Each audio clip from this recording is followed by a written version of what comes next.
Good day, everybody. I hope you're having a really good one.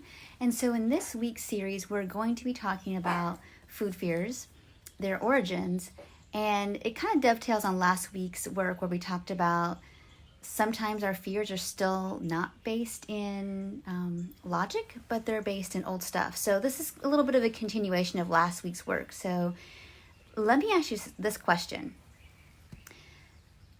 Are your food fears, are they based in here and now body feedback? Or are they in something called memory time? And let's talk about what that is in a second. But first, I asked a question here of everybody.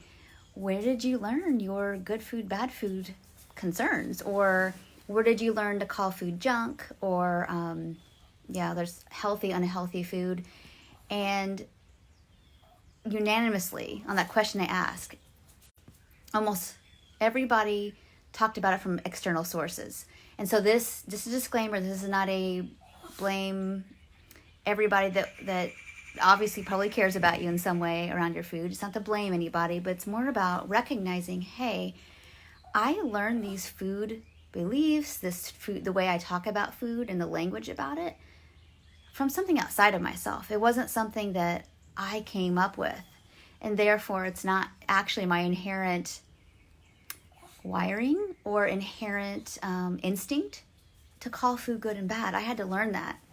And so what I noticed from some of the replies is that most people got it from people who were bigger than them. Essentially, we learn these things at a vulnerable time of life, aka childhood.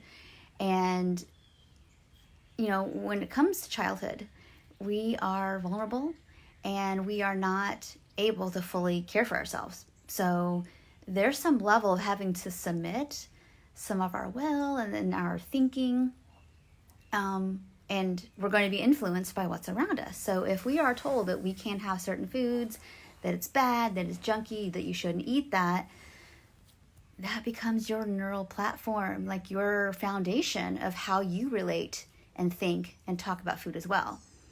And we're going to talk about like this intergenerational thing here about food in a second. The other responses I got yesterday were just the cultural stuff. All right, so I think that's really important to talk about, is that at the end of the day, whomever were our bigs when we were younger, whether our childhood, teenage years, even young adulthood, whether that's family, friends, medical providers, the people who have some sway in our lives.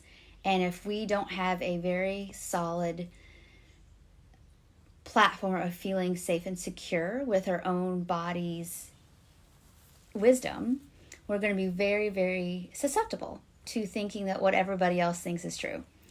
And where does that come from? Well, this is basically 100 plus years of conditioning that there's good food, bad food, and we're all influenced about what we should or shouldn't want to eat or how we should eat, whether it's marketing, advertising.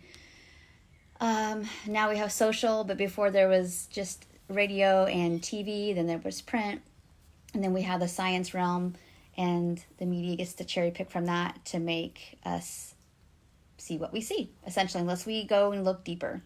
And so what I want to share with you all today is the seeds of negativity around food and body were planted in very, very, very fertile but vulnerable soil.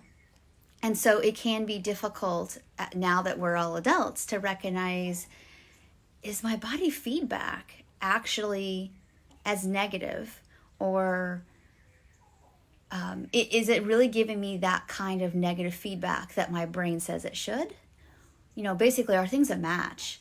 And I want you to start thinking about today, are you getting a match? So let's say that you hear something inside yourself, oh, I shouldn't be eating XYZ.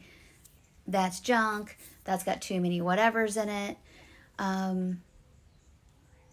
But that's something from your mind. I would want to know what your body says. Is it true that I have to do XYZ?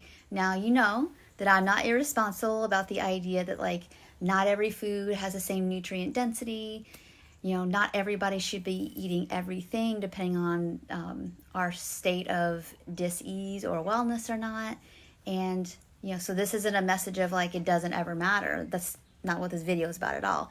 It's about, what is your body feedback? Or are the fears of the past, of memory time, so much a part of your foundation that you don't really know what's true or not?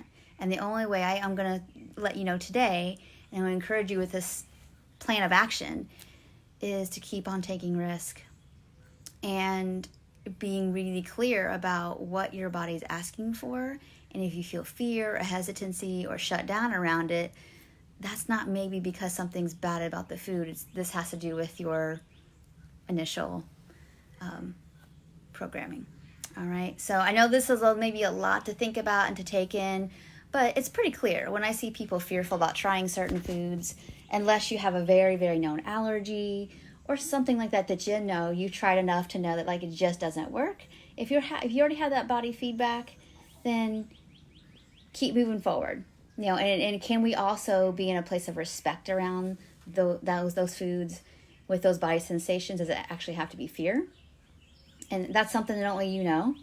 And the other part of it is, if it's not a match, just get really curious. Where did it come from?